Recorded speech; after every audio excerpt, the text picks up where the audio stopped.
Parliament's Health Select Committee has been hearing submissions on the government's gene technology bill, which would change genetic modification laws in New Zealand. The government says the bill will help Kiwi farmers, but as Fina Owen discovered, not everyone is convinced. An early start out into the rural back blocks. Early because the first person we're calling on, Dr William Ralston, has to catch a plane to Wellington to submit on the gene technology bill. Are these your dogs? Yes, that's Basil. That's Basil. Thank you. We were keen to sample views on the bill within one rural region, so chose Canterbury. Inland from Timaru, former Federated Farmers President William Ralston took us back to the beginning. Ever since we as humanity started agriculture, we've been manipulating the genes of plants and animals. I mean, we've turned grass into corn and we've turned wolves into chihuahuas, and that wouldn't have happened just by nature. It's because we as a human species have had a hand in directing that evolution. Genetic modification is now just another step in that process of breeding. It's more accurate, it's more precise. And Dr Ralston has a pretty good idea of how it all works. He's the co-founder of a biotech company and prominent in New Zealand's biotechnology industry. If I was an organic farmer here, this is your land over there, Yeah. then wind pollination. So nobody's pretending that some pollen isn't going to go across the fence. I mean, that's what pollen does. The question is, does it move across the fence in such a way or in such an amount that it's actually going to mean that an organic farmer or a non-GM farmer is not going to be able to claim his product as being what they claim it is. And if you look around the world, the 5 biggest organic countries in the world all use GM. So it shows that genetic modification and coexistence does actually work. But as one of the last agricultural countries holding out against genetic engineering, does that in itself have value? Well, it's a bit like saying, is there any value if we were the last country to adopt the automobile? So we're now on the way to meet a buckwheat farmer just south of Timaru here, and he wants to meet us at a crossroads. Nick, hi. Fina, how are you? Are we at a crossroads, Nick? I think we definitely are. With GE, I mean. No, I think most definitely. Nick Walters and partner Kath recently featured on a country calendar. It's a New Zealand success story. The Japanese can't get enough of their Canterbury-grown buckwheat. One of the key things that they wanted was the traceability, transparency that New Zealand offered into the Japanese market, and essentially the GMO-free status as well.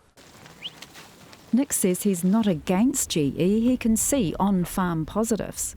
But on the flip side, international trade, it's probably to our detriment. We're sitting in a nice spot in New Zealand. In terms of New Zealand's a niche producer, we can't compete with the big companies, big countries. New Zealand can't produce that, so we've got to rely on what's our point of difference.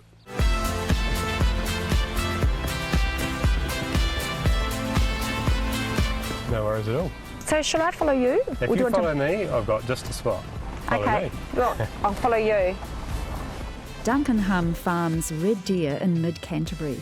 He's a farming commentator and runs the hugely popular NZ Farming Facebook page. He exports venison into Scandinavia, the US, China, Germany and Japan. Just at a farm level, our business really relies on our reputation for selling premium GMO-free product. It's from New Zealand, it's GMO-free.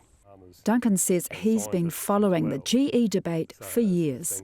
I've been looking for positives and things that we could use as an advantage to our business, but I'm not seeing anything, still yet to see any. When you quiz the people who are pushing for it, they can't provide any certainty. They're saying ryegrass. They're saying ryegrass with methane inhibitors and lower nitrogen. Yeah, but a lot of them, they can't bet their farm on it. The government often promotes the bill as a way farmers can reduce emissions through genetically edited ryegrass. Fairley dairy farmer Ryan O'Sullivan is backing it.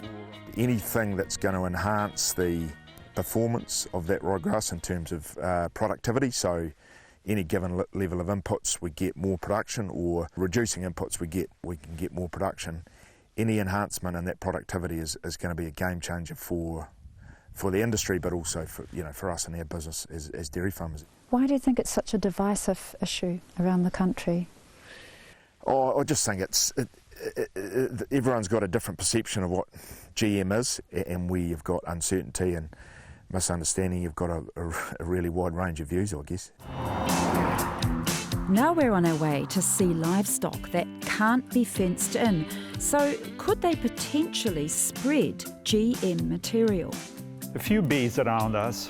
Yuri Soshnikov is Managing Director of Transalpine Honey in Wollaston, a 110-year-old South Island business. He describes his response when the Gene Tech bill was proposed. Heartbroken. We don't have any comeback from it. We have to understand there's going to be one-way traffic. Always, forever. It's so rushed and it's designed to go fast without really clear understanding by New Zealand public. It's going too fast? Yeah, of course, it's going too fast. Majority of the consumers who basically will be stakeholders of this process, they have no understanding exactly what GE technology means in agriculture, in their food. They just travel around the line. As business owners, he and his wife Victoria spend 3 months a year with their export partners, and GE-free is their competitive advantage. But Yuri says there are more serious risks for New Zealand as a country dependent on bees to pollinate our crops. There is no study available to anyone which would prove that genetically engineered pollen or substitutes of that will not impact life cycle of bees. We potentially have bigger, massive issues. If the bill is passed, Yuri insists our competitors across our niche food exports will be in. They will also know about it, and they will use it every possible way. That's it. Up round Oxford now, and we're following organic sheep farmer Chris Ensor. We're guessing he's anti-GE, but as the light quickly fades, he cites a recent Federated Farmers survey and a Farming Weekly poll to show that many non-organic farmers also have concerns about the bill. There's a big shift within people who are probably really conventionally minded or are open to new technologies, who are quite wary of how much we are looking to jump into this. He's taken us here because this is a floodplain. Whether it's flood, wind, cyclone, truck tyres, he wants those promoting the bill to acknowledge the transfer of genetically modified material will be unavoidable. And I'm not necessarily opposed to all genetic modification or all GE. It's the release of organisms into New Zealand without any knowledge of whether that's going to be a beneficial thing. Keep it in the lab until we are certain. See you, Chris. Thanks very much. Go and get yourself some dinner.